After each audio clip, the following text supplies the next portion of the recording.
Adrien Choumankou, bonjour. Bonjour Maurice Lagua, chers téléspectatrices et téléspectateurs d'IDN Matin, bonjour. Bonjour Laurent Roland Tonekes. Maurice Lagua, amis téléspectateurs, amis internautes d'IDN TV, bonjour. Adrien Choumankou, bonjour. Bonjour Laurent. Les deux se retrouvent. Bon, nous sommes vendredi et puis je vous ai dit, tout est permis, on se relâche. Nous allons commencer par quelque chose d'un peu plus intéressant. Top. Et puis après, nous allons venir à la société. Je pensais qu'on pouvait commencer par ce qu'affiche ce matin Fraternité, mais je pense qu'il est important que nous allions à la une du quotidien. Le matinal, l'Union progressiste, le renouveau clash, les démocrates. Laurent Roland Tonekes. Je crois que cette sortie médiatique de l'Union progressiste, le renouveau ne devrait pas être une surprise. Nous sommes à une époque où il y aura la guerre des idées, la guerre des idéologies, mais la guerre de la décommunication. Et donc, dans le même temps qu'on voit les démocrates monter au créneau pour dénoncer un certain nombre de choses à l'Assemblée nationale, notamment l'attribution des sièges pro, il n'est pas surprenant de voir que les progressistes, dans une certaine mesure, se montent au créneau pour donner leur version de la situation. Et donc, ça va être une guerre de communication à tous les niveaux. C'est-à-dire que chaque parti devra chaque fois se retrouver devant la presse pour communiquer, pour donner sa version des faits. Et donc, quand on voit les progressistes, c'est vrai que ça m'a même paru un peu tard en réalité, parce que je les attendais déjà face à la presse depuis longtemps pour clarifier un certain nombre de choses. Et donc, ça va être une guerre de communication où chacun exposera ses arguments pour convaincre peu ou prou, mais seul le peuple devra trancher. Et donc aussi les acteurs des médias aussi, qui devront aussi aider le peuple à comprendre la vérité des faits. Parce que quand on suit un peu la posture de l'Union progressiste de renouveau, quand on suit les explications dans une certaine mesure, ils sont dans leur logique dans une certaine mesure. Les démocrates aussi sont dans leur logique. Et quand vous prenez le bord républicain, ils seront aussi dans leur logique. Quand ils auront la chance de se retrouver face à la presse pour donner leur version des faits. Donc, chaque camp voudra avoir le peuple de son côté pour montrer que c'est lui qui fait bien et que c'est parce que l'autre camp est de mauvaise foi ou de telle ou telle situation. Donc, l'un dans l'autre, c'est que nous n'avons plus un peuple dupe en réalité, comme le peuple qu'on a pu connaître peut-être de 90 à 2006 peut-être, qui peut-être a du mal à comprendre la réalité. C'est-à-dire qu'avec l'avènement de la technologie, où tout le monde a les informations en temps réel, c'est-à-dire de façon instantanée sur les réseaux sociaux, où toutes les sensibilités ont la possibilité de parler, chacun a la possibilité d'opiner même peu ou prou sur certaines situations. C'est-à-dire que les gens ont au moins un début d'information. Et donc, quand vous venez pour mentir, les gens savent qui ment et qui dit la vérité. Et donc, je crois que on ne saurait dénier aux progressistes le droit de se mettre devant la presse et de donner leur version et de mettre leurs arguments sur la table dans une certaine mesure. Ce qui est sûr, et c'est ce que je dis, je le répète ce matin, les démocrates feraient l'effort de faire le jeu avec les progressistes et le bloc républicain.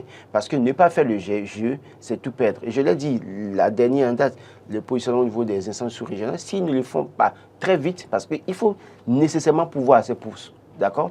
Et s'ils ne le font pas, les autres seront peut-être dans l'obligation. Parce que c'est une démarche, vous allez voir après la presse, la conférence de presse maintenant, qui nous ont organisés, vous ne serez pas surpris de les voir saisir la Cour constitutionnelle pour dire on doit pouvoir à ces postes. Et en cas d'inaction des démocrates, c'est que le seul poste qui a été attribué aux démocrates peut être... parce que la Cour doit trancher pour qu'on remplace, en tout cas mettre des noms. Donc, ne soyez pas surpris que ces postes-là soient maintenant finalement attribués au bloc républicain. Donc, l'un dans l'autre, je pense que les démocrates feraient mieux de revenir sur terre. Vous n'êtes pas majoritaire à l'Assemblée nationale. La loi dit, c'est un fait. Il y a la réalité de la loi, c'est un fait. Mais il y a la réalité de ce qu'on appelle la réelle politique en réalité. À un moment donné, vous devez accepter, faire face à la réalité et faire le jeu avec ceux qui sont censés ou bien ceux qui ont le pouvoir ou la majorité dans une certaine mesure. Très bien. Adrien Choumankou, au cours de cette conférence de presse, les démocrates, les représentants de l'Union progressiste de renouveau qui étaient face à la presse estiment que les démocrates jouent aux victimes, et puis alors qu'ils ont été envoyés à l'Assemblée nationale par le peuple, ils veulent montrer qu'ils sont peut-être brimés et faire recours tout le temps à la Cour constitutionnelle. Ils veulent plus de droits.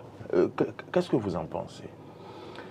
Oui, Moré Lagua, j'ai suivi du début jusqu'à la fin la déclaration lue par Akhenatonde, président du groupe parlementaire Union progressiste Le Renouveau à l'Assemblée nationale.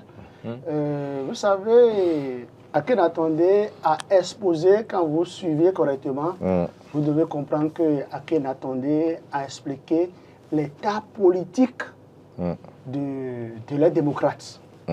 Il a dénoncé les incongruités politiques de les démocrates. C'est vrai que lui-même, quand vous le suivez, il a dit des choses qu'on ne doit pas dire. Comme quoi il dit que les démocrates sont régionalistes. Oui, il en a parlé. Je pense quand même que... Il en a parlé. Il a dit qu'ils tiennent des propos régionalistes, des propos en teinte de fond de régionalistes. Mais bon, vous pensez que c'est des propos graves? Bon, c'est des propos pour moi qui sont graves, mais ce qu'il faut d'abord dire, c'est que d'abord, la déclaration a été faite à l'Assemblée nationale. Et donc, c'est dit déjà que ça ne peut jamais être sujet d'une assignation. Et celui qui parle alors, c'est un député, un président du groupe parlementaire. Seulement, ce qu'il faut dire, c'est qu'il est allé très loin. Il a montré aussi aux démocrates qu'ils doivent négocier. Il dénonce l'abus des droits, l'abus de droits des députés, des députés qui veulent à tout prix compter sur la Cour constitutionnelle et déranger la Cour constitutionnelle de temps en temps pour avoir gain de cause. Il a dénoncé ça. Et à chaque fois, c'est comme si il freine le déroulement des travaux à l'Assemblée nationale. Akhenatonde l'a dit, il a souligné que les députés les démocrates sont en train de freiner le bon déroulement des activités à l'Assemblée nationale. Bon, ce qu'il faut aussi dire à l'entendre, c'est qu'il considère les démocrates comme il met les démocrates sur le même pied d'égalité que le bloc républicain. Et il dit, c'est que il soutient que le bloc républicain est de la minorité parlementaire. Il n'en a pas dit dans sa Écoutez, déclaration. quand vous lisez la déclaration, dans leur déclaration. Mais il m'a semblé comprendre cela, mais ça n'a pas été écrit comme ça dans la déclaration. Du début jusqu'à la fin, il n'a pas parlé de les démocrates, mais il a dit une minorité parlementaire. Oui, c'est vrai. Vous comprenez? J'ai lu ça. C'est pour dire quoi? C'est pour dire que le bloc républicain aussi est une minorité parlementaire. Et si vous lisez du début jusqu'à la fin, c'est bel et bien ça. Dans l'ensemble, j'apprécie ce qui a été dit. Ce que je déplore, c'est qu'ils pensent que les démocrates sont en train de faire du régionalisme. Et ça, vous avez déploré. Je suis contre ça. Selon vous, ce que vous avez vu depuis le début de la 9e législature, il n'y a pas eu de régionalisme. Il n'y a pas eu de régionalisme et dans les propos des démocrates jusqu'à présent. Et il a souligné aussi les actions qu'ils sont en train de mener à l'Assemblée nationale par rapport aux lois votées, la loi des finances qu'ils ont touchées pour la période 2023-2026. 2026, oui. Donc, bon, j'attendais entendre Akhenatonde sur certains points. Oui. Par exemple, qu'il nous fasse un peu le point. C'est vrai qu'à la fin, il a parlé, dit que eux qui sont de l'Union progressiste, le Renouveau, ils ont suivi des formations tout récemment, à Grand Popo, je ne sais où. Mais ce que moi je voudrais entendre de lui, c'est par exemple de nous dire ce qu'ils ont fait concrètement à l'hémicycle. C'est vrai que le président de l'Assemblée nationale avait fait un point, mais eux aussi, est-ce qu'ils ont joué en tant que le renouveau quelle a été leur participation. Leur participation, d'accord. C'était ça. Je m'attendais à entendre ça, je ne l'ai pas. Il n'a pas manqué de se réjouir que l'UP soit le parti majoritaire à l'Assemblée nationale. Oui, Laurent, on entendait. Moi, je pense que quand on aborde la question, le volet régionaliste mis en exergue par Akinatondé, je voudrais rappeler que ce n'est pas parce que les deux personnes qu'on a pu voir le plus souvent ces derniers jours, qui ont pris la parole au nom du bloc et du Parti des démocrates, notamment Nouré Nouachadé et Abibou Koubou, qui sont du Nord. Non, parce que c'est les deux personnes qui prennent le plus souvent la parole, sont du Nord, qu'il faut penser que c'est du régionalisme. Je crois que dans je ne vous arrête pas. Le Parti des démocrates est un parfait cocktail. Écoutez, il y a un député de plusieurs régions. Il y a un député de la 6e, par exemple, qui est de Soava, par exemple. Donc, le Parti les démocrates, on a pu voir que sur toute l'étendue du territoire national, ils ont réussi à gagner des voix et avoir des députés dans les grandes localités du Bénin. Et donc, quand c'est un député, encore plus de la majorité présidentielle, qui arrive à tenir de ses propos, c'est assez grave. C'est vrai que Tumakou dit qu'il a tenu des propos à l'Assemblée nationale, mais c'est des choses à décourager et à sanctionner. En fait, à dénoncer et à sanctionner, parce que ça ne construit pas l'image du vivre ensemble en réalité. Je n'ai pas vu jusque-là une déclaration du Parti des démocrates qui est mis peut-être en exergue le clivage nord-sud en réalité. Ils défendent un idéal, ils défendent une situation. Parce que, qu'on ne le veuille pas, quand il dit par exemple que la réaction telle que les démocrates se comportent, ça freine l'évolution des travaux à l'Assemblée nationale, c'est un faux problème. Les démocrates n'ont jamais suspendu une plénière et n'ont jamais empêché une plénière d'avoir lieu. Il y a une situation, ils saisissent la Cour constitutionnelle, la Cour constitutionnelle programme et après ils sont écoutés. Et la Cour constitutionnelle tranche. En rien, ça n'a ralenti le fonctionnement de la preuve. Ils ont saisi la Cour constitutionnelle, mais ça n'a pas empêché Vlavon de faire son rapport d'activité qui a été présenté. Donc, je pense que c'est des arguments qu'on cherche peut-être pour me jeter la pierre aux autres. Et c'est ce que je dis en fait. C'est-à-dire que nous sommes dans une situation où il y aura une guerre de communication à outrance. C'est-à-dire ceux qui sont de la majorité parlementaire chercheront tous les moyens, pas tous les moyens, pour montrer que c'est les autres qui sont malhonnêtes, qui ne sont pas sérieux en politique. Encore qu'il n'y a pas de sérieux pour autant en politique. Et donc, l'un dans l'autre, c'est aux démocrates aussi de saisir la balle au bon, de voir comment faire pour contourner cette situation qui se présente à eux. Quand ils parlent ils saisissent tout le temps la Cour constitutionnelle, c'est normal. La loi prévoit que quand vous n'êtes pas d'accord dans la République, même en tant que simple citoyen, vous saisissez la Cour constitutionnelle. On va taper le bébé et refuser qu'il ne pleure. J'ai comme l'impression que on est en train de taper les gens, on leur interdit de pleurer, de couler les larmes en plus. En fait, alors qu'on leur fait très mal. Je pense que la loi prévoit que quand vous n'êtes pas d'accord dans la République, au lieu d'aller faire des casses, au lieu d'aller faire de semer du désordre dans le pays, c'est que vous saisissiez tout simplement la Cour constitutionnelle qui tranche dernier recours. Oui. Et donc, quand les députés font ça et que c'est un député qui pense qu'il ne doit pas tout le temps saisir la Cour constitutionnelle, je me demande dans quel pays sommes-nous.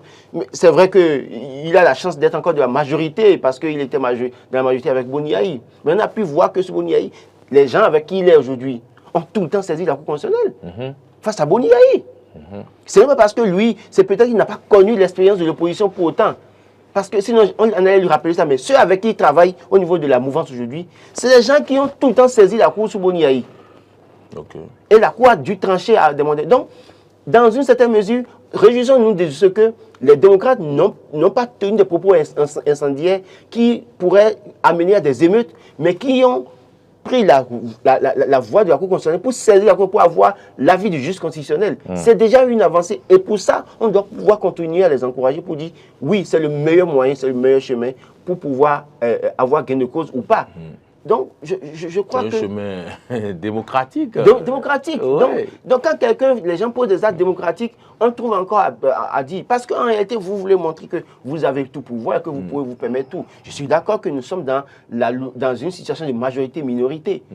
Mais ça ne veut pas dire que quand vous empêchez les gens d'avoir un certain nombre d'avantages, et qu'en même temps, vous les empêchez de saisir le juge constitutionnel, je me demande dans quel pays sommes-nous finalement. Est-ce que c'est le pays démocratique tant prôné, en tout cas tant voulu par Patrice Talon, c'est dans ce pays que nous sommes aujourd'hui, ou bien en réalité nous sommes dans une autre république que les gens ont voulu forger à leur manière.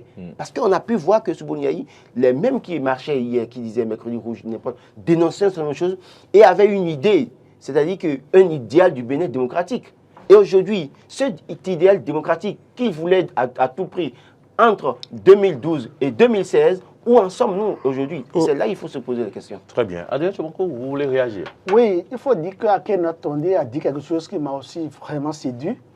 Il a dit, citation, que eux, de l'Union progressiste, le renouveau, députés à l'Assemblée nationale, bien sûr, qu'ils sont prêts à accompagner cette minorité parlementaire. C'est-à-dire qu'ils sont prêts à accompagner les démocrates. Ça voudra dire quoi? Ça voudra dire beaucoup de choses. Ça demande une négociation très rapide du parti Les Démocrates. Les partis, les démocrates, les députés minoritaires, les démocrates à l'Assemblée nationale doivent saisir très rapidement ce pan de son allocution pour engager une négociation. Parce que, vous savez, il y a la loi pour pouvoir amnistier ceux qu'ils appellent les détenus politiques, c'est-à-dire Rikiat Madougou qui est en prison, ainsi que Joël Aïva. Donc, je pense quand même qu'il y a cette loi qui était déjà élaborée, qui jusqu'à présent n'a pas été présentée, ce n'est pas à l'ordre du jour. On a suivi les démocrates qui avaient donné une conférence de presse pour pouvoir l'annoncer officiellement, bien qu'ils n'avaient pas engagé une négociation avec la majorité parlementaire. C'est l'occasion pour les démocrates de saisir cette opportunité et d'engager cette négociation. Je pense que mieux vaut tard que jamais. Les démocrates ont entendu de la bouche du représentant des 53 députés de l'Union progressiste, le Renouveau, que l'Union progressiste, le Renouveau, ce parti politique est prêt à négocier et à accompagner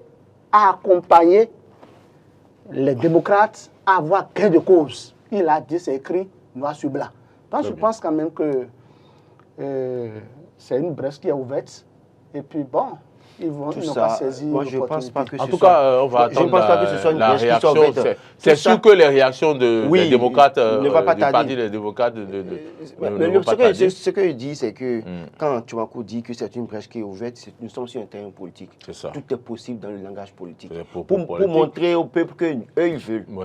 Mais s'ils voulaient réellement, les derniers événements qui sont produits à l'Assemblée nationale montrent clairement qu'à un moment donné, ils sont dans un rapport de force et qui montrent qu'ils sont majoritaires. Et donc, ceux-là qui se sentent minoritaires et qui pensent que, dans une certaine mesure, certains de leurs avantages sont brimés, en réalité, n'ont pas la totale confiance pour négocier. Quand vous évoquez la loi sur l'amnistie, par exemple, il y a deux leviers essentiels sur lesquels Patrice Talon peut se baser pour amnistier ou gracier qui il veut et qui est en prison. Mais il ne l'a pas fait. Et donc, je pense que même une négociation avec le parti de la mouvance présidentielle, parce que quelque part, c'est une manière de forcer la main à Patrice Talon. Et je ne vois pas cette députée peut-être accepter d'aller voter une telle loi, quelles qu'en soient les négociations avec le parti des démocrates. Attendons de voir. Parce que Patrice Talon, nous sommes en politique. Oui, je n'ai jamais dit le contraire. Constitutionnellement parlant, c'est que Patrice Talon a la possibilité aujourd'hui, ici et maintenant, de prendre une décision, de sortir Rikiat Madougou, jouer à niveau de prison avec tous ceux dont nous parlons. Mais il ne l'a pas fait. Les mêmes députés qui l'ont soutenu pour la 8e législature ont voté une loi qui pouvait lui permettre d'annuler les peines et de les sortir de prison. Il ne l'a pas fait. Donc c'est pourquoi il disait même que cette proposition, cette volonté du Parti démocrate était un projet mort-né. En réalité, ça va être en fait un miracle politique de voir que cette loi passe. Très bien. Je pense que...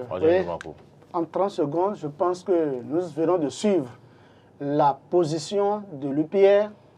Dans les semaines, les jours à venir, on va certainement suivre la position du bloc républicain qui se réclame fortement et mordicus de la minorité parlementaire. Donc, attendons de voir la suite. Très bien. Alors, nous allons à la une du quotidien Matin Libre. Matin Libre de ce matin qui parle des secrétaires exécutifs et puis dit que les maires, je ne sais pas, il faut m'afficher s'il te plaît, merci Marcel. Matin Libre, qu'est-ce qu'il y a écrit là? La formule des SE dans les mairies porterait des fruits. Voilà, la formule des SE dans les mairies porterait ses fruits. Un désaveu pour les maires. Oui, Laurent. Non, je crois que quand on regarde un peu la manière dont les mairies sont gérées aujourd'hui avec les secrétaires exécutifs, dans une certaine mesure, qui ont tout pouvoir ou plein pouvoir et qui contrôlent un certain nombre de choses, on a une impression que dans certaines mairies, ça peut aller. Il y a de la stabilité. Il y a de la stabilité parce qu'en fait, avant, tout le monde sait comment ça se passait. Quand il y a un marché public, tel chef, tel conseiller communal exige que ce soit lui qui prenne ou bien que ce soit un parent qui prenne. Et donc, c'était la guerre des marchés publics entre conseillers communaux et maires dans une certaine mesure. Mais aujourd'hui, tous sont soumis en fait à la volonté du secrétaire ou de la secrétaire exécutive. Et donc, l'un dans l'autre, ça a contribué à assainir un peu la gestion de certaines communes, ça a contribué à avoir une gestion claire et saine de nos communes. Et puis, vous savez, quand on laisse ce côté positif, c'est vrai que dans certaines communes, ça peine à prendre. Parce que quand je prends certaines communes où les gens ont des difficultés pour accéder à leur maison et qu'il faut peut-être se soumettre à la volonté toute puissante d'une secrétaire exécutive ou bien d'un secrétaire exécutif, parfois, ça ralentit un certain nombre de choses dans certaines communes. Mais, en général, on peut se réjouir que de ce que les maires ne sont plus tout puissants, qui se permettaient tout et qui donnaient contrat à qui ils voulaient et en recrutaient belle-sœur ou beau-frère, n'importe comment. Les recrutements, il y a un processus qu'il faut suivre aujourd'hui. Les marchés publics, il y a un processus qu'il faut suivre aujourd'hui. D'après, vous avez vu la dernière fois, certains SE qui n'ont pas réussi à respecter la procédure ont été simplement déchargés et remplacés. Pendant que le maire qui est élu, en réalité, c'est un élu, donc le peuple lui a confié un pouvoir, mais ce pouvoir administratif dont il en usait en tout cas abondamment. Aujourd'hui, il n'a plus ce pouvoir, il n'a que le pouvoir politique pour avoir un regard sur la gestion de sa commune. Adrien Tchoumakou, comment peut-on alors apprécier aujourd'hui, avec plusieurs mois d'expérience avec les SE, cette, je vais dire, innovation du gouvernement Talon? Oui, c'est une innovation, mais il faut dire ça, il faut avoir le courage de le dire, que la carte est toujours dans la main du père de la nation, Patrice Talon. Parce que avant que cette formule ne soit mise sur pied, c'est-à-dire avant qu'on amène cette affaire des secrétaires exécutifs, le chef de l'État, Patrice Talon, avait rencontré tous les maires du Bénin. Ils ont échangé au palais des congrès. Les maires, il y a des maires qui ont pris la parole, ils ont expliqué fortement que il y a des maires qui, aujourd'hui, en matière de salaire par mois, des maires sont à 6 millions, 2 millions, 4 millions, 8 millions, alors qu'il y a des maires qui sont à 70 000, 100 000, 200 000. Et ces maires, c'est pour ça. Est-ce que ces informations sont toujours d'actualité maintenant? Ces informations, alors je vous parle, sont toujours d'actualité. Mais pourtant, c'est pour ça que je dis qu'on a amélioré les conditions. Les conditions sont améliorées, non. Les maires ont un salaire fixé par l'État. Et ça dépend de votre statut. Ce n'est plus les anciens salaires. Ça a changé. Oui, ça a changé depuis l'avènement de cette Chaque histoire. Maire, quand vous prenez les villas statuts particuliers, le salaire est clair, est connu. Les statuts à statut intermédiaire, les salaires sont fixés. Maintenant, il y a peut-être qu'ils ont pris la décision, ils ont annoncé ça sans l'appliquer peut-être. Mais un salaire fixé et que tout le monde sait qu'en réalité, dans telle commune, selon le statut, voilà le salaire que le maire doit prendre. Très bien. Roland, tu as bien fait de dire peut-être que ça a été dit et que ce n'est pas fait. Je nous invite à aller vérifier si c'est aujourd'hui que ça a été fait. Je sais de quoi il vous parle. Parce que moi, j'ai échangé avec des maires qui sont, disons, les choses. Qu'est-ce qui fait qu'ils gagnent 70 000? C'est-à-dire que leur localité, leur mairie ne fait pas, comment dire, n'arrive pas à faire entrer de l'argent dans la caisse? Ce qui est sûr, dans la perspective des réformes, on a acheté des 4x4 qu'on a offert à beaucoup de maires. Donc, quelque part, il y a quelque chose qui a commencé. Non pas qu'en réalité, on applaudit que tout est beau. Il y a un acte salutaire, pour ne pas dire des actes salutaires qui ont été posés. Voilà. Mais il reste beaucoup de choses à faire. D'accord. Certains sont encore laissés sur le carreau comme, oui, parce en tant que maire. Le problème aujourd'hui, c'est quoi? Mais si le maire gagne 70 000 et qu'on envoie un SE dans la mairie, combien va gagner le secrétaire exécutif alors? Le secrétaire exécutif peut être plus payé que le maire. Ça dépend. Parce qu'il existe une ligne qui va payer le secrétaire exécutif. Tout à fait. Très bien. Alors, donc, quelles seront peut-être les solutions prochaines par rapport à cette situation? Et si l'on apprécie cette réforme, il va falloir alors voir les goulots d'étranglement, où se trouvent les goulots d'étranglement pour améliorer la chose de façon conséquente. Non, je pense que Patrice Talon doit revoir la politique de gestion des mairies. Et c'est le ministre de la décentralisation qui doit beaucoup faire ce travail. Parce que ce qui se passe aujourd'hui, tel que Roland l'a dit tout à l'heure, c'est les SE qui gèrent presque tout. Ne regardons pas le côté financier. Quand nous prenons par exemple les lotissements, nous prenons le cas d'Abomey Calavi ici. Vous avez vu le communiqué de la SE, c'est une dame, Madame Laourou, qui est là. Elle a rendu public un communiqué et les gens vont déposer de l'argent contre récépissé, bien sûr. C'est vrai, ça participe d'une traçabilité efficace, mais on voit toujours que le maire est entre griffes soumis.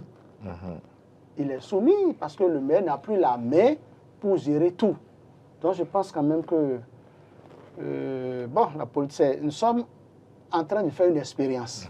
Et ceux qui ont instauré cette politique vont, d'ici à là, peut-être à la fin de l'année.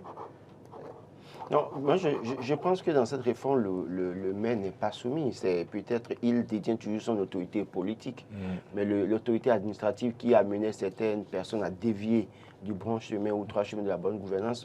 En réalité, certains maires devraient même se réjouir de cette situation. Effectivement, parce que ça les protège. Ça les protège parce que là, vous n'avez plus les mains entachées de quoi que ce soit. Donc, quelque part, certains maires, si vous n'êtes pas venu, parce qu'en réalité, c'est ça le mal si vous n'êtes pas venu racler la marmite. Parce que la réalité chez nous, c'est ça. On vient en politique pour servir, non se servir. Et donc, puisque vous avez l'intention de venir vous servir, vous ne serez pas d'accord avec ça, ce qui se passe. Mais si vous avez fait l'intention de venir servir, d'avoir l'autorité politique pour prendre des décisions qui doivent être accompagnées ou bien soutenues par la secrétaire exécutive ou bien le secrétaire exécutif, vous devez vous réjouir. Parce qu'au-delà du tout, à la fin du mois, vous avez votre salaire. Il y en a qui sont à 2 millions, il y en a qui sont à 1 million. Donc écoutez, combien de travailleurs, personnes ont étudié, ont eu le doctorat, ils sont à 1 million ou 2 millions. Vous avez une chance énorme d'être à un poste là, d'avoir un bon salaire. Et donc, faites les choses autrement. Et d'ailleurs même, vous avez l'autorité de représentativité. Ça veut dire que quoi? Si on invite le maire de la commune d'Abomey à Paris, ce n'est pas là. On invite l'autorité communale d'Abomey ou d'Abomey ou de Boycon à Paris, ce n'est pas la SE qui va se présenter. C'est vous le maire qui vous présentez, avec tous les avantages qui accompagnent. Donc, les gens devraient en réalité, par rapport à cette situation, se réjouir pour dire, écoutez, je fais bien. À un moment donné, la SE doit même faire très attention parce que ils seront livrés par les maires. Parce qu'à un moment donné, quand ça ne marche pas, le maire a la possibilité de dire en conseil, ce n'est pas moi, et de mettre les SE devant le fait accompli. Et de dire que ça ne va pas. Ça ne va pas. Voilà. Et on va passer maintenant à la une de Fraternité, flambée de prix de l'essence frelatée, de contrebande. Conséquence, c'est le panier de la ménagère qui est en souffrance. Laurent Rolataniques. Oui, mais on l'a déjà démontré ici. Quand vous prenez, la bonne dame va prendre taxi, ou bien Tokwa 400 francs pour aller à Tokwa de à Kassato, ou Missinto à Kassato, à Tokwa, pardon. À 100 francs non, elle prenait 400 francs. Elle payait 100 francs pour le panier de tomates, par exemple. Voilà, elle payait 400 francs. Et puis, en retour, elle a acheté quelques boîtes d'allumettes, quelques savons, tout ça qu'elle doit revendre ici. Et qu'elle revient, et que maintenant, Tokwa lui dit que c'est un peu 400, c'est 600. Et qu'elle va là-bas. Elle paie 600 aller, 600 retour, ça fait 400 francs de plus pour le transport. Souffrez qu'elle dise que l'allumette qui était à 25 francs l'unité devienne 35 francs. Et ce n'est pas sa faute. Parce qu'en amont, il n'y a pas une solution. Il n'y a pas une disposition prise. Donc, c'est pourquoi moi j'estime que... Par le pouvoir public. Le pouvoir public, l'autorité, l'État doit pouvoir trouver les moyens maintenant de subventionner ces produits. Dans une certaine mesure. Il ne faut pas attendre le pire comme en période de Covid-19 pour subventionner. Parce que c'est encore une autre situation c'est-à-dire, nous n'avons pas indépendante de notre volonté. Nous n'avons pas prévu ça. La dame qui va acheter un kilo de sucre à 1000 francs peut-être, elle va attacher 25 pour vendre. Et que là maintenant, le coût de transport change, souffrez que la quantité de sucre diminue. Et donc si vous avez l'habitude d'acheter du sucre pour 25 francs ou 50 francs que vous utilisez pour 2 enfants, et que maintenant, ça ne peut pas suffire pour 2 enfants, il y a un problème. Donc l'État ferait mieux, puisqu'on a à la pompe l'essence qui est à 650 francs, mais au bord de la voie 700, 750, 800 parfois. Donc si l'État pouvait accompagner les stations, et d'ailleurs même c'est l'État qui a créé la société des hydrocarbures. Société par laquelle toutes les stations sont obligées de s'approvisionner. Donc, l'État peut prendre l'initiative de subventionner, de ramener le prix de l'essence à la pompe, ne serait-ce qu'à 500 ou à 550. 100 francs de moins, ça pouvait régler un problème. Un problème, mais aussi, à dire Tchouvankou, l'État peut décider de subventionner encore le bidon d'huile tel qu'on l'avait fait lors de la Covid-19. Bon, subventionner les denrées alimentaires, c'est bon, mais pour moi, ce n'est pas la meilleure solution. La meilleure solution, c'est quoi? C'est ça, Roland commençait par dire, on doit, avant et après tout, subventionner très rapidement l'essence à la pompe. D'accord, d'accord. Parce que ça aura des répercussions sur les coûts du transport et les produits vivriers également. C'est de nous rendre l'essence disponible 24 heures sur 24. Justement, parlant de la disponibilité de l'essence. Parce que première des choses, vous voyez, je dirais que les Béninois, nous vivions dans l'illégalité totale. Oui. Est-ce que nous devrions aller nous approvisionner dans le marché noir? Est-ce que nous devrions utiliser l'essence frélatée? Non. Non. Tout part de là. C'est la raison pour laquelle moi je dis l'État doit abondamment subventionner l'essence à la pompe, nous rendre l'essence à la pompe disponible 24 heures sur 24, subventionner les opérateurs économiques nationaux, les appuyer financièrement, leur prêter de l'argent pour que ces opérateurs économiques jouent convenablement leur partition. C'est de ça qu'il est question, parce que le problème aujourd'hui, c'est que nous constatons depuis quelques semaines que ça agit considérablement sur le panier de la ménagère. Le panier de la ménagère souffre. Et la raison fondamentale, c'est parce que c'est la rareté de l'essence relatée. Parce que d'abord, le constat était fait et on n'avait pas assez de stations-service. Si vous prenez le risque de ne pas vous approvisionner correctement, vous quittez ici, juste après Sekoué, entre Sekoué et Massi, il n'y a pas sur ce tronçon, cette voie, cette autoroute, il n'y a pas de station. C'est qu'il y a des endroits donnés, il n'y a pas de station. Et si vous commettez l'erreur et vous tombez en panne, si c'est votre moto ou votre véhicule qui tombe en panne, c'est que vous avez de sérieux problèmes. Parce qu'aujourd'hui, le constat est là, l'essence prélatée est chère à cause de la suppression de sa subvention au Nigeria. Et les bonnes dames, les grands messieurs qui nous vendent l'essence de la contrebande sur des voies sont entre grippes disparus. On ne les voit pas parce qu'ils se disent qu'il n'y a plus de bénéfices, qui roulent à pète. Est-ce que vous pouvez accepter payer l'essence à 1000 francs le litre? Je veux parler de l'essence prélatée. Donc, c'est là la véritable préoccupation. Je pense qu'au-delà de...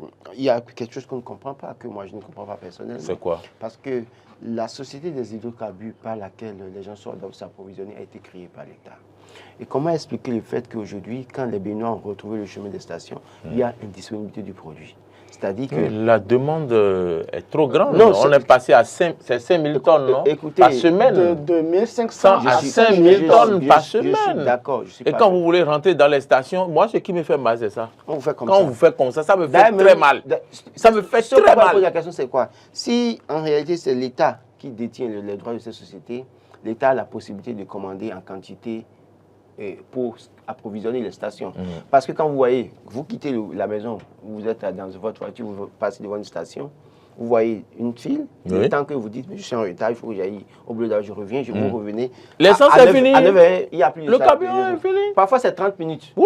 Et je me demande, quand est-ce que alors cette station-là s'approvisionne et comment? En fait, là, je me pose des questions. Là, je me questionne en tant que je me dis, mais le monsieur, vous allez là-bas à 19h. Le soir, il dit qu'il n'a pas d'essence. D'accord? Le lendemain à 10h, vous voyez, il vend essence. De 10h à 11h30, il vend essence. Il a l'essence là où? Et comment? On l'a approvisionné la nuit. La nuit. Donc, il y a des questions à se poser. Donc, l'État doit très vite prendre ses responsabilités. J'ai eu une autre information, Laura Roland Toniquet, je ne l'ai pas vérifiée, mais pendant que j'évoquais, par exemple, ce que vous venez de dire, quelqu'un m'a dit que parfois, il y a de l'essence et ils disent qu'il n'y a pas. Et que la nuit, les gens viennent acheter avec des bidons. Oui, les gens viennent. Non, en fait aujourd'hui, il faut aussi préciser. Parce que ceux qui font on m'a dit que ceux qui vendent l'essence frelatée, certains vont acheter à la station pour nous revendre au prix de 650. Parce qu'ils achètent à 650. Donc, même si ça, c'est de la mauvaise foi. On va devoir faire une enquête. Non, non, en réalité, il y a des gens qui, la nuit, vont s'approvisionner dans cette station. Si vous me promettez me donner de primes de sommeil, je vais pouvoir faire cette enquête. Parce qu'aujourd'hui, quand vous achetez ça à 650, pour vendre ça à 850, c'est quand même 150 de bénéfices. Donc ça leur profite énormément. Donc, quelque part, il y en a. Moi, j'ai aussi l'information. Il faudrait que j'ai l'information, seulement que je n'ai pas eu le temps. Mais je crois que ces derniers temps, je sors un peu la nuit pour me promener un peu pour voir. Je finirai par avoir l'information. Bon, donc alors, cherchez-nous l'information. Il ne faut pas sortir pour sortir. Hein. Non, non, vous me connaissez assez fouineux. Non, mais écoutez. Cherchez-nous l'information. S'il y a des stations qui le font, vous allez voir, je viendrai le dire. Vous allez nous confirmer l'information. Monsieur Moril, je voudrais vous apporter une précision. C'est par rapport à ce que vous êtes en train de dire. À part cette manière de ne pas vendre de l'essence ou de vendre l'essence à ceux qui les revendent au bord des voies, il y a la politique ça là c'est dans le test. Ceux qui sont responsables dans les stations-service, ils doivent toujours garder ce qu'ils appellent stock de sécurité. Stock de sécurité, mais il y a des stations qui sont désignées spécifiquement pour les stocks de sécurité. Mais pas toutes les stations. Ça, il faut qu'on précise ça. Il y a des stations qui sont identifiées par l'État dans des points stratégiques sur toute l'étendue du territoire national qui disposent d'un stock de sécurité. Au cas où peut-être ça fait pompiers ou la police ou les militaires en cas de situation difficile, ces stations, mais ce n'est pas tout. En réalité, ce qui se passe, c'est une mauvaise foi en fait de ces agents-là. Parce que moi j'ai vu par exemple, il y a quelques jours pour prendre de l'essence dans une station, la fille qui dit au monsieur qui était dans le véhicule derrière moi, et le monsieur a insisté, et elle a commencé par insulter le monsieur. Banalement, pour rien du tout. Et il y a plus de temps, je suis allé un peu loin, je me suis arrêté pour observer un peu la scène. J'ai compris que, comment se fait-il que tu me vends de l'essence, l'autre est juste derrière moi, et tu dis que c'est fini quoi. C'est-à-dire que comment tu arrives à savoir que c'est ce qui reste dans l'appareil que tu viens de vendre. Non, elle peut connaître. Mais je crois qu'ils font ça. Ils ont un appareil. Non, oui, ils savent même parfois. Mais elle n'a pas utilisé l'appareil, c'est le jauge. Ou bien c'est comment on appelle ça? La plupart du temps, c'est la mauvaise foi. C'est-à-dire qu'elles font ça ou ça. Vous savez aujourd'hui, et c'est pour ça que les promoteurs de stations doivent aussi faire attention, faire le contrôle au niveau de leurs agents. Parce qu'avec les filles aujourd'hui, parfois, ils sont fatigués, acculés avec le monde là. Et après, ils font semblant de dire qu'il n'y a pas d'essence pour se reposer un peu. Après, 2 heures après ou 1 heure après, il y a encore ouvert. D'accord. Je pense quand même qu'ils utilisent un appareil pour la jauge pour pouvoir donc voir le niveau. Mais lorsque un véhicule, tu sais, le véhicule qui est devant, tu n'as pas eu le temps d'aller jauger avant de revenir. Donc, je pense quand même qu'il va falloir un peu plus discipliner ces personnes-là qui sont employées dans ces stations-là. Et aussi, pourquoi pas, rencontrer les promoteurs de ces stations pour véritablement les rappeler à l'ordre pour qu'ils s'approvisionnent. Parce que maintenant, nous avons besoin de l'essence dans les stations. Je profite par rapport, puisqu'on parle des stations, il faut que les promoteurs des stations rappellent à l'ordre tous leurs employés. On ne manipule pas les portables dans les stations, surtout au niveau des moteurs. Malheureusement, quand vous regardez dans toutes les stations aujourd'hui, vous voyez des agents portables en train de manipuler. C'est très, très dangereux. C'est interdit. On ne manipule pas le portable dans une station, encore moins à côté du moteur. C'est interdit. Mais dans toutes les stations aujourd'hui, parce qu'en le faisant, ça peut exploser. Ah oui? Ça s'explose souvent. Donc, c'est interdit. Mais malheureusement, aujourd'hui, faites le tour des stations. Tous les agents Android en train de manipuler devant le moteur. Waouh! En réalité, quand vous allez dans une station, normalement, et de demander aussi à tous ceux qui viennent prendre carburant dans la station de couper leur moteur. Absolument. Il faut le faire. Mais vous voyez des gens au volant, ou bien sûr au volant, le véhicule est en marche, et l'agent n'a pas la présence d'esprit de dire au client, monsieur, coupez le moteur. Et ils vendent de l'essence comme ça, le moteur est en marche. C'est autant de choses, puisqu'on en parle maintenant. Je profite pour rappeler les promoteurs de stations pour leur dire à leurs employés, mais sur le tronçon Calavi, ici, tous les matins, quand je vois ça, je suis scandalisé tous les jours. Vous les voyez, les filles s'asseoir devant le moteur, à côté du moteur comme ça, en train de manipuler le portable. Oh là là. C'est des risques qu'elles prennent. C'est énorme. Voilà, ce qu'il faut ajouter, mon mot de la fin par rapport à ce sujet, c'est quoi? C'est que le gouvernement s'appuie très rapidement sur les préfets et que à des zones stratégiques, que des parcelles soient déclarées d'utilité publique. C'est vrai que ça fait mal quand les gens entendent ça. Et que le gouvernement nous construise assez de stations-service très rapidement. C'est très important. C'est-à-dire, il y a un manque criard de stations-service sur l'autoroute Cotonou, Boyko, Dassa, c'est presque même inexistant. Vous voyez un peu ce que je dis? Donc, je pense quand même que les préfets, c'est le travail des préfets, du gouvernement. Ce travail, il doit nous le faire dans l'immédiat. Ceux dont les parcelles appartiennent, ceux qui ont la propriété de ces parcelles, qu'ils m'en excusent, c'est une question d'intérêt national. Parce que... On va les dédommager, non? On va les dédommager. Le dédommagement, ça ne porte pas souvent ce que nous souhaitons. Ça porte, certains prennent et puis ça porte. Donc, il faut qu'on nous construise assez de stations-service. Le gouvernement doit y investir pour que nous ayons l'essence dans les stations 24 heures sur 24. Voilà. C'est très important. S'il y a des milliards à débloquer, à débourser, que ça se fasse pour que nous soyons satisfaits. Parce que sans le carburant, nous ne pouvons pas aller à nos lieux de travail. On ne peut rien faire presque Merci. dans notre pays. Merci Adrien Tchomankoulou. Merci.